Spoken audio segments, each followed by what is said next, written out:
Hello. Hello. Hey there, Luffy. It's great to have you here. I'd love to help you practice your English and chat about daily routines. So, jump right in. What time do you usually get up in the morning? Sometimes I get up at 4 a.m. or I get up at 4 plus 30 a.m. Wow, you're an early bird. Getting up at 4 or 4:30 in the morning is definitely a strong start to the day. So, when you wake up that early, what's the first thing you usually do in your morning routine? As a Gen Z, I I love very love Americano. That's why after I wake up, I take one cup of coffee.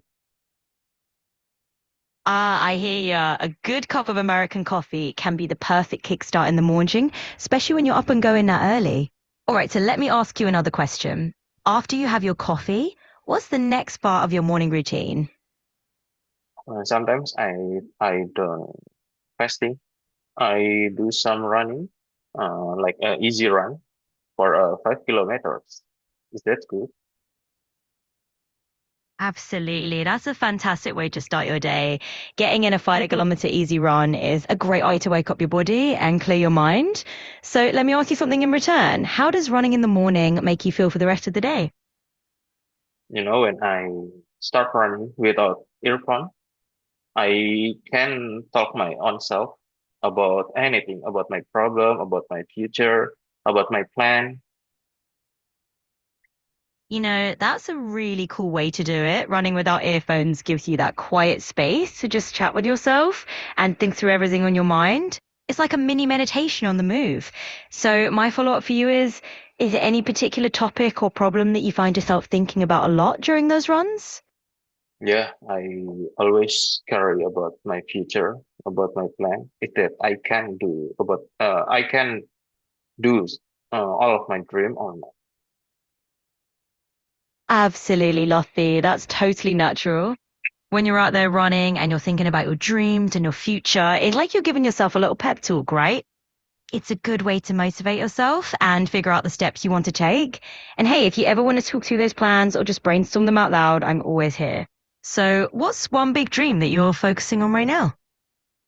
I want to learn about the blockchain and I want to take a scholarship in foreign country and I don't have a good English conversation or I don't have a good grammar for English. Well, first off, kudos to you for having such big and exciting goals. Learning about blockchain is definitely a great field to dive into, and going for a scholarship abroad is an awesome adventure. As for English, you're doing great already. Every conversation you have is a step forward, and I'm here to help you polish it up. So let's make it fun. What's one thing you'd really want to talk about in English that would help you prepare for that scholarship journey? Yeah, for now, I try to prepare my IELTS test because, IELTS test is very hard if I take academic IELTS test. And yeah, sometimes I read about the requirement for the scholarship. Uh, the IELTS score must be been 6.5 or 7.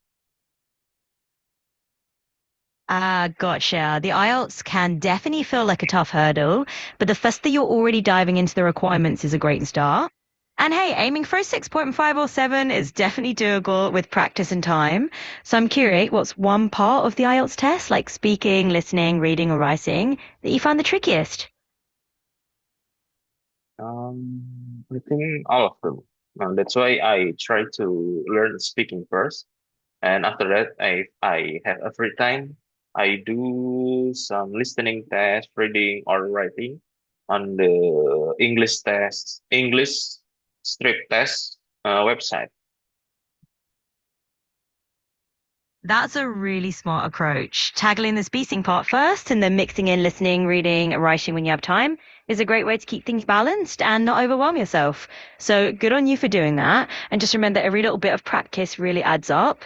Now tell me, do you have any favorite topics or areas you like to talk about when you practice speaking English? Yeah, I want to be a hybrid athlete. That's why I always topic about the exercise and do some sport, all of them. Oh, that's awesome. Being a hybrid athlete sounds like such an exciting goal. And it's great that you're bringing that into your English practice too, because talking about things you're passionate about is always more motivating. So whether it's running, weightlifting, or any kind of sport, you're combining two goals at once, improving the English and working towards being that hybrid athlete. So what kind of sports do you enjoy talking about the most? Yeah. For now, I like two activities. In the morning, I do some running, and in after I work, I do exercise at gym. Nice. That's a solid routine you've got going on there. A morning run to start the day fresh and then hitting the gym after work is definitely a great combo. It gives you a nice balance of cardio and strength training. And it's also just a great way to keep your energy up. So out of curiosity, do you have a favorite gym exercise that you love doing? Yeah. For now, after I do some exercise at gym for I think 3 years, I try new exercise. The name is Bulgarian split squat. And after I do that, my running feels enjoyable. Oh yeah, Bulgarian split squats are no joke. They really do wonders for building leg strength and stability, and it's awesome that you found it makes your running even more enjoyable. It's like you're giving yourself that extra boost of power. So keep it up, and hey, if you ever need tips on other exercises or just want to chat about your progress, you know where to find me. So what's the next fitness goal on your horizon? At the 24th April, I have some hiking activities. That's why I nervous about the hiking activities. That's why I try to running and gym at the same time. Ah, that makes perfect sense. Hiking can definitely bring a whole different set of challenges compared to running or gym workouts. So it's great that you're preparing your body for that. You're goaling up that endurance and strength combo. Definitely going to pay off in those trails. And hey, nerves are absolutely normal, but you're doing all the right things to get ready. So is there anything about the hike in particular that you're looking forward to, or maybe what's making you a bit nervous?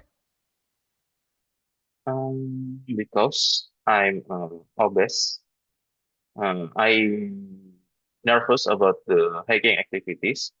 I sometimes I scare I can do hiking very well. It's completely understandable to feel that way, and I really appreciate you sharing that with me. The fact that you're putting in all this effort to prepare shows a lot of determination, and that's huge. Hiking can definitely feel like the big challenge, but remember, it's not a race, and you can go at your own pace. The important thing is that you're out there and giving it a shot, and who knows, you might find that it's more fun and doable than you think. So I'm cheering you on all the way. If you need any encouragement or just want to talk it through, I'm here. What's one thing you're looking forward to about being out there on the trail? I think I don't have uh, any any looking forward. You know what? That is totally okay. Sometimes it's just about taking on a new experience and seeing where it leads you. You don't have to have a specific thing you're looking forward to right off the bat. It's all right to just jump in and let the experience unfold. So give yourself permission to just be curious. And hey, if nothing else, you have a good story at the end of it. So when you're out there on the trail, just be in the moment. You might just find that there's something you enjoy that you didn't expect. So how are you feeling now that you thought about it a bit more? Yeah, because I can speak English very well. It's helps me to talk with you. Thank you for being a partner, being a conversation partner. Absolutely. It's my pleasure. And hey, you're doing great. Your English is just fine. And I'm really glad we can have these chats. It's all about practice and just being comfortable. So I'm here for it any time. If there's ever anything else on your mind, just let me know. So what else would you like to chat about? Or is there anything fun you want to share? No, I have other activity. Thank you for everything. Bye bye. You got it. Absolutely no problem at all. It was a pleasure chatting and I'm glad we could connect. Good luck with all your activities and those hiking plans. Take care and catch you next time.